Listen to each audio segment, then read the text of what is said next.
Did you know the renovation increases the risk of divorce by 67%? Holy shit. 10 simple tricks to avoid divorce whilst renovating. Right, you ready to go, Claire? Have you done your things? What things am I meant to do? We're finishing a week off where we didn't work on the house whatsoever. So we thought we'd do maybe a little bit of a different update. How to keep peace in the house. There was a poll created by Hoos, and they said there was a 50%, but I didn't see anything higher than that. I just made it up. What? Yeah, I just made it up.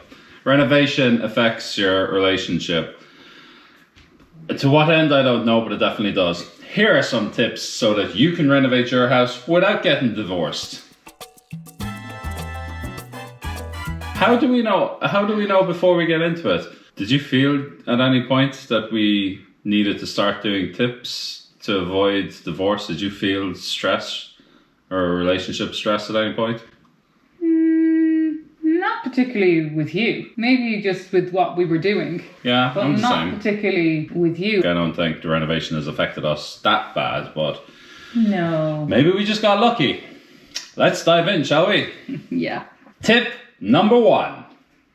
Communicate openly and honestly.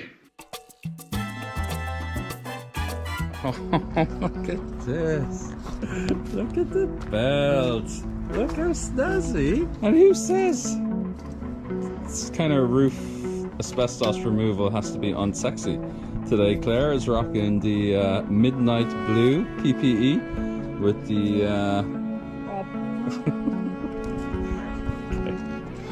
Sometimes I'll do something and I'll start something and then I'll get really uptight about it, but I won't say that I'm really uptight about it and upset about it. And then all of a sudden it'll just like go, ah! Very often I will get focused on my project or my task, or if we're sharing work, maybe I'll be focused on mine. Now when I realize that Claire goes quiet, then I know that she's stressed. So you have to have the ability to be honest about what's going on. But the kind of opposite to that is you have to know when the other person is kind of shutting down. True. Yeah. So when the other person shuts down, if I can recognize that and start to bring it back up, I think we just avoid the first tip there, which is we stop communicating. It's too easy to get your head stuck down in your own work and stop communicating, isn't it? It is, because you want to focus on what you're doing to do it as good as you can, but then you don't involve the other person. But then Rob kind of like puts a complete halt on all of that, because we usually plan every day together. And I need to have communication because I like to tell jokes, but if the other person isn't talking to me, then I don't get feedback on if they're funny or not, so I got to keep that going. Rob cracks jokes and makes me laugh. Step number 2, set a realistic budget. I mean, this was taken care of for us because we sold up everything we had, every penny we sold, and basically what we had left was to buy the house and to renovate it. So we stuck to the budget. The government has given us back, I think, 70,000 euros, which is around $80,000 or something. And so that was our budget to spend. And we tried to do everything on this house. And we decided to do some extra things, kind of like rebuild some of the extensions. We were thinking from the very beginning that 70,000 was kind of all we wanted to spend, wasn't it? It was, and you again were really good at that, because you were able to just kind of I don't know if you knew you were doing it or if you just did it, but you just sort of allocated this money to this, and then we had this money and then we had this money. But maybe it was just the way it kind of worked. And I suppose because we weren't paying any labour, it was just us. We didn't have any. I guess if we had been paying people, that'd be the end of it. Yeah, and the other thing is we have a small, tiny house. We want to build a studio. We have a party barn we want to build. We have a workshop we want to build. We have a boathouse we want to build. We have a kind of a cottage restoration here we want to do. So we got a lot of projects, so we can't go crazy with the money on this. So we want to just make sure we have a little bit to cover everything. Third point, define roles and responsibilities. And we got this actually in a question. I don't think we actually did this, but I think we naturally are driven towards different projects and different skills, aren't we? I'm very methodical, so I like to think of projects that require problem solving. So like I love all the angles on the roof on the roofs and the framing, trying to figure out structural loads and stuff. And yeah, just you kind of enjoyed that, I think. I do, yeah. Yeah. I hate mundane, monotonous work, and I think you like that because you just I don't mind tune just out getting or something. stuck in and getting it done. I Yeah. like to really feel rewarded when I see something done how I like it. Yeah, So I don't mind getting stuck in and doing it. I hate that. So naturally, we just kind of the roles just kind of balance themselves out without thinking it just through. as well, because I would have never been able to calculate how to build a roof. And the good thing about that actually is I really enjoy when we both work together on a project, because we move very quickly because we can divide up the work within a project. So roofing this house was something that I really enjoyed doing with you, because you were doing the kneeling, you were doing the screwing, I was doing the cutting and the moving, and then we were also trying to measure things out. So it's very useful to do that. How about tip number 4? Compromise and be flexible. I'd say 8 eggs for that. What you think? It's quite a deep dish, isn't it? See how many. We go for 7. Marriage is about compromise, folks. I say what I want and Claire has to compromise. What have you to say for that? Are you flexible? I've started doing stretching for the last... Yeah, well, that's not quite what. I think it's important. Okay. If you spend a year of your life, right? If you hit your 40s and you've never done building work, and then you spend like a whole year doing building work, stretching is really important. So that's why I'm taking this to mean you need to be flexible. Yeah, I think what you're doing is really good. I tend to, before I get out of my bed, I think about what I want to do or what I'm going to do first, and I certainly don't think about stretching. Yeah. I wouldn't even consider it. Well, but now I think you have a point.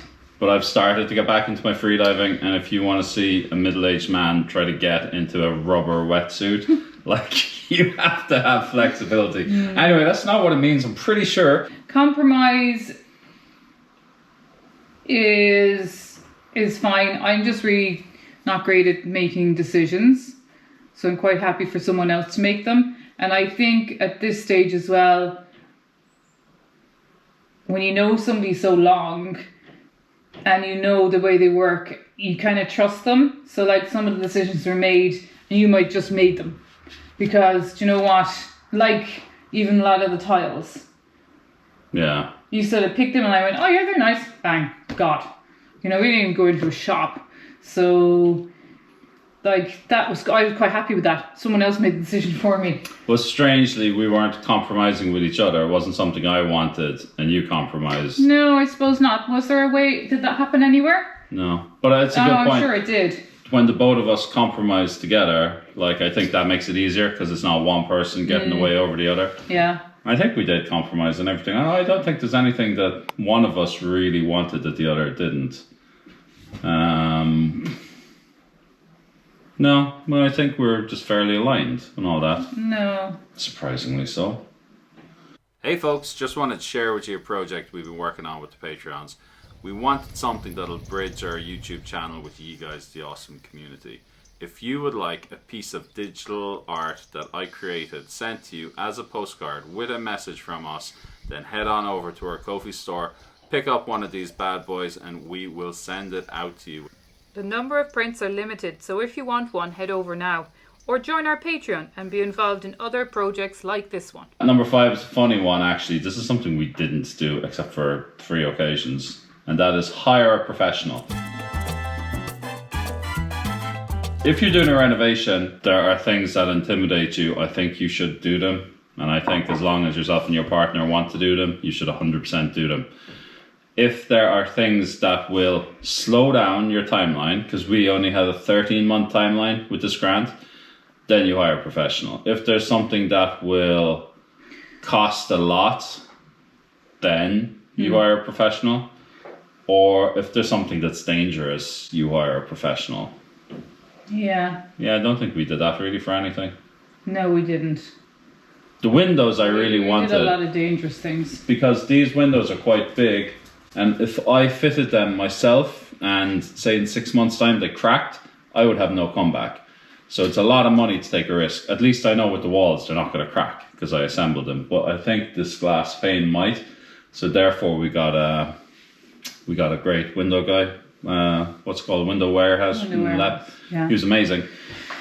So we didn't actually need to hire professionals, but you just be aware on your project that if you both are happy to do as much, you surely should. Yeah, and I think lots of people did ask us as well, like, why didn't we get a professional in to even look at what we were doing? Like structural stuff. Yeah. Yeah. And we didn't because we had faith in the house that we had already. It already had a roof on. The roof wasn't good, so we knew we had to take it off, but there wasn't anything majorly wrong with what was here. But I planned that everything would need to be rebuilt. That I planned we needed a brand new roof trusses, brand new top plate. I thought we'd have to rebuild around the windows. I felt, the wall is 1 meter thick down the bottom, so that was fine. And then we were just going to knock and rebuild the kind of envelope around it. So No. what's an engineer going to say? Like, yes, you need to knock it and build it. So we didn't. So halfway through, just pointing that out. I've nothing else to say. Shall we go for another one, Claire? Would you like to read out the final 6? Number 6. Take breaks and maintain balance. See, that's flexibility again. No. We didn't really do that until now. Renovating on this timeline, it was so hard. It was like flat out 7 days. In fact, we were working as well for most of it. We didn't really mind it. We had the vision at the end, so we just kept going. And it's really only this week that we spent so many days in the boat. But like up until now, we just kept going, which I wouldn't recommend. But then I do think, without us realizing, we kind of had a plan. And yeah, we had always planned to finish in May. And then we were going to get the boat out on the water and we were going to enjoy the whole summer. We didn't actually get the house done. We weren't at a point to take a break. So we're getting to that point now, so we are taking the break. So as long as you can stay focused on when you're taking the break, I think that's nice. But we live in a beautiful place. We go for walks this morning and it's gorgeous. It's lovely to take that little break. We live next to the ocean. It's nice to go for a swim down to the cove. So we take small little breaks like that. And then when you have kids as well, it's like you've got to make time for them. And we didn't make a lot of time for our kids. They're a little bit older, but every week or so we did put aside some time. So that's a break as well, I guess. Number 7. Celebrate the small wins. What were the small wins in our renovation? I think getting the houses cleared and the barns cleared was massive. Because it's like we couldn't start the project. We came here full of energy to start a project. We couldn't start it because it was all full of stuff. So that was like the first small win. And then we had to do a bit of demolishing and laying a foundation. So that was the next small win. And then we started to come up out of the ground, kind of building the foundation or putting the insulation down. That was a small win. Yeah. Putting the timber frame on, putting the roof on was a small win. One, I suppose, wasn't it? But I'm going to call this a big win, and that's when we took the roof off this house by ourselves, tied on with some rope. That was terrifying. And then putting it back on was even worse. Like, that was a big win. And do you know how we celebrated that? I don't know if many of you have seen the original video. One day after finishing the roof on this farmhouse, we got COVID. And we were sick for a week. we took a half day. We got straight back at it. Do you remember that? Partly because we're a little bit crazy in that manner, but mostly because we're in a caravan. And when there's 3 people with COVID in a caravan, it's a bloody miserable place, isn't it? And this was in the height of the summer, so it was still warm out. You got to be careful with the small winds. This kind of ties into the final one, but like we aimed for the windows for so long. We knew the windows were coming. We ordered them in July. They were coming kind of October-ish. I think it was about October, November they came. And we were delighted and ecstatic. We were looking forward to it so much. And then when the windows were in, we just really deflated because we maybe piped up the win a little bit too much. We kind of thought it was a really great goal. And when the goal came and went, it was like we were deflated. So I think I was deflated because the windows came and I kind of just thought, oh, the windows will go in and everything will be done. But the windows went in, but there's still holes all the way around the walls that have to be filled, particularly in the old building. The new building obviously isn't so bad. We still have obviously lots of interior work to do, but it's really not a big thing. But the old windows still all need to be filled around and from the outside and the inside. So they didn't really, like, they look great, but they don't look wonderful. Yeah. Because they're not finished. And we still have water coming in because there is holes there. Yeah. And it's a similar thing with plasterboard, I feel. I kind of felt once plasterboards were on the wall, we'd be in the home straight. Yeah. But that didn't materialize. No. It takes time. There's just so much work. So I'd say I would actually double down on this point to celebrate the small wins on a daily or a weekly basis. Celebrate the small wins, but don't look towards the big goals because you're gonna look forward to them for months, and then they're gonna come and go, and then you'll be deflated afterwards. So take the small wins. I think that's a good one. What's the next one? Keep a sense of humor. Oh, that's a nice one, isn't it? Rob's very good at this. I keep having to fucking make repairs. This is, I mean, the pipe's leaking. Isn't that hilarious? There's no roof on it, and we're in the middle of a storm, but I have to keep repairing these things. Alright. I could turn off the tap, but it's raining in the sink, so what are you gonna do? Come on in, out of rain. Still summer though. Shorts, t-shirt, sliders, and ice cream. I'm singing in the rain. And so he keeps everything pretty positive, don't you, all the time? My sense of humor grows in direct proportion to my sense of stress.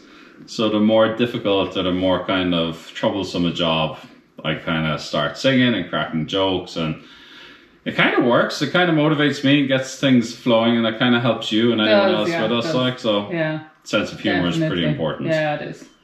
Because it'd be non-stop crying if you didn't have something to and laugh and about. I think the sense of humor works as well, like especially when you're doing something it's hard to keep that going when you're working on separate things. Yeah. As well. So when you're working together you can really have a good laugh at that, but when you're working, one's upstairs and one's downstairs, it's hard. Next one, seek outside help if needed. We don't deal with counsellors or therapists, I think. No. We've been fairly aligned the whole way through this project, and I suppose, no, you wouldn't even. I find the ocean is a great therapy, actually. I think as long as you can get back and immerse yourself in nature and you kind of have a bit of a realization how insignificant you are, like you kind of lose your ego a little bit. I think that also relates to the communication side of things as well. If you don't, you've kind of got to communicate to each other about how you feel about something. Yeah. If you are feeling a bit down about it, which thankfully we haven't really had too many downs, but once you kind of talk it out, then you kind of feel better and you go on in a bit more of a positive That's right. mood. Next we have Number 10. most important. This was set for us, I suppose, focus on the end goal. Mm-hmm. So obviously the end goal is having a finished house. That's the ultimate end goal. There's 70,000 euros that the government will give us because, well, we have to do this in 13 months. So they'll give us 70,000 euros in 13 months because we have taken one of the derelict houses in Ireland and we're making it habitable. So there's a huge housing crisis in Ireland. Literally, there's nowhere for anybody to buy or rent, even if you have the money. So the government are incentivizing those of us who can take a ruin or even a vacant home and just turn it into a home. But you only have 13 months to do it. The house doesn't have to be finished. It just has to be habitable. I suppose that's in the title. We're taking something derelict and we're turning it into a house. It doesn't have to be a mansion, just a house. So we are leaving some things like the landscaping, or we're just painting everything a simple white here and just to get finished in the time frame. But then I think that's kind of been good too as well, because it's really pushed us along. I wonder if we hadn't had the grant, would we have sort of dragged along a little bit? I think so. I would have taken on one of these houses and would have maybe done one day on the weekend, and then another weekend we might have gone off camping, and then another weekend we might have done a bit of work, and then another weekend. So and then I can see it kind of drags into a long life thing. But that's what I'm saying. If you were to take the amount of work that we did and to just throw that into every other weekend, you're probably talking about 7 years, which is probably reasonable for a part-time renovation. 7 or 8 years. Yeah. Focus on the end goal. And for us and for you guys, why is this turned itself back on? The camera is too hot apparently. Damn. These tips are just sizzling. The end goal for this house is to get it habitable, but the ultimate goal is to turn this into a dream home. We're not really, a dream home for us isn't really expensive things, it's that we can live our dream from this home. So it's getting to that point. We just need a really comfortable base so we can get out there and do what we want to do. We also have other projects, as I mentioned, so they're also some of the things that we want to work on. So we have a series of goals, and it's nice to know that you can keep tipping away and there's always something to be done. There's always something to look forward to. So that's your 10 tips, folks. How to avoid divorce when you're doing a renovation. How about a bonus one from Claire? A bonus one? And a bonus one for Rob. Thinking on the spot, Claire, what would be a good one? One that hasn't been kind of thought through. Literally thinking on your heels, Claire. Don't take on too many outside projects. Oh,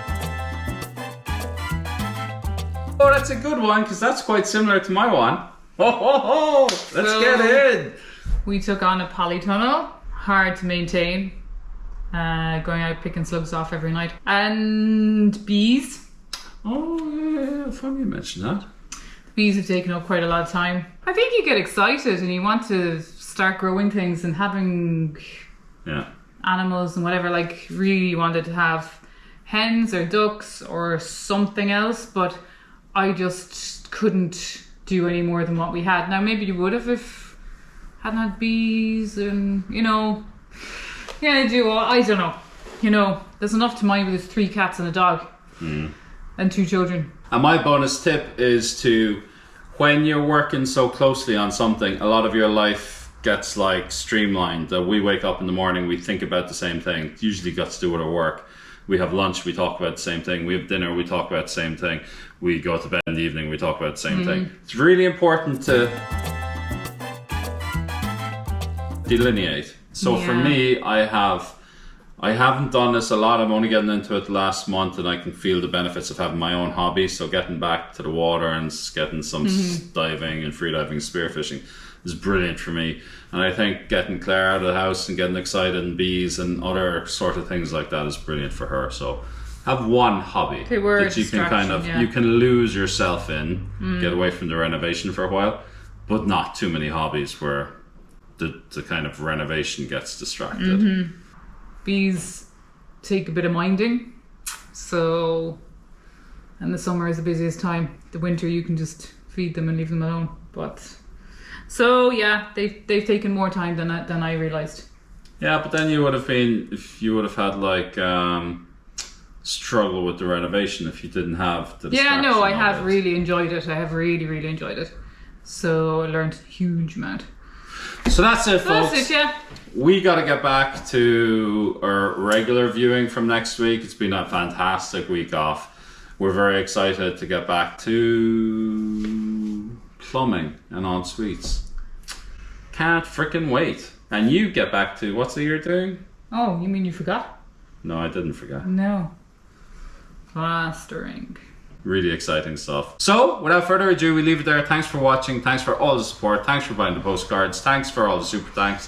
Thanks for the coffees. And thanks for Watching. Exactly. Slán go fóill. Gurv Mila Mahagad.